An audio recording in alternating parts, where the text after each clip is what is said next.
And so why is that important? Because here is the fundamental assumption, the fundamental premise under which everything we do, ladies and gentlemen, over the course of the next 11 months will matter. Our central premise at the Next Academy is that the world, your world, has changed. It's changed dramatically. Now, I know what you're thinking. You're sitting back saying, well, no kidding. Of course my world has changed. Do you believe that? Do you really believe that the business environment in which your company that your father, your grandfathers, and others built 70, 80 years ago, 50, 40, 30 years ago, do you fundamentally believe that the world that they built their company in no longer exists? That's the premise, because our assumption is that it has. And I told you, now I've been teaching leadership to contractors in the construction industry for the last 2.5 years. I've had over 1,200 contractors take my class. And single-handedly, this is by far the biggest challenge that they struggle with.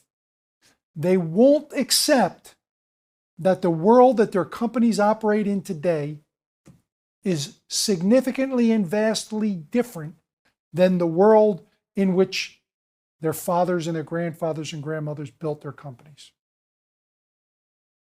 Now, why don't they do that? I think part of it is the culture of the company that they're in. It's reinforced. When you go to dad and you go to mom and say, and don't do this at Thanksgiving, by the way, right? Do it another time of the year when you sit down and say, Dad, Mom, I think we got to think about maybe changing our strategic position of the company. Son, do you understand how we built this company for you, for your brother, your sister, right? It's an emotional issue to tackle, isn't it? You want to break away from the past, the company that they built. Remember what we talked about at the start of this module? This incredible challenge it is to be able to do what?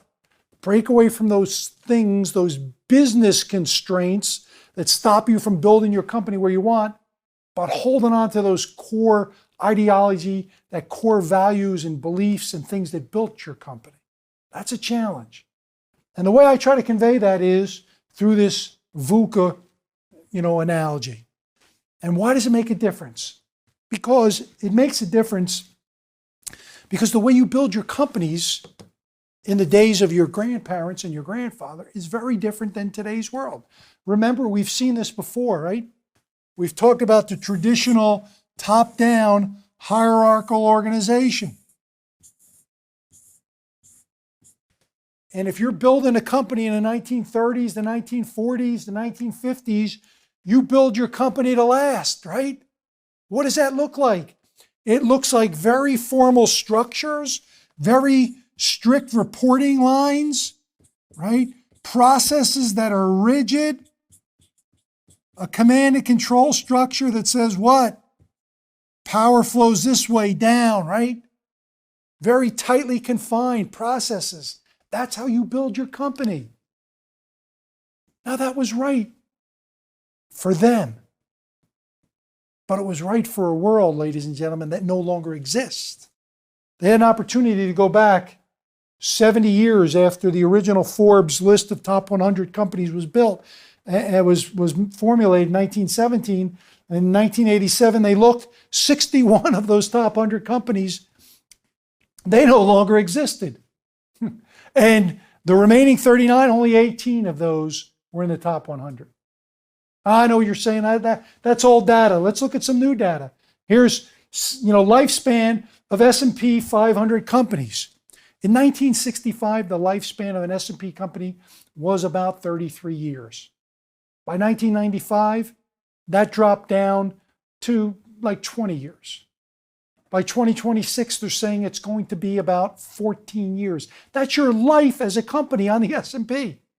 And I love this. This statement is unbelievable. Based on current trends, 75% of the S&P 500 companies from 2012 will fade into obscurity by 2027.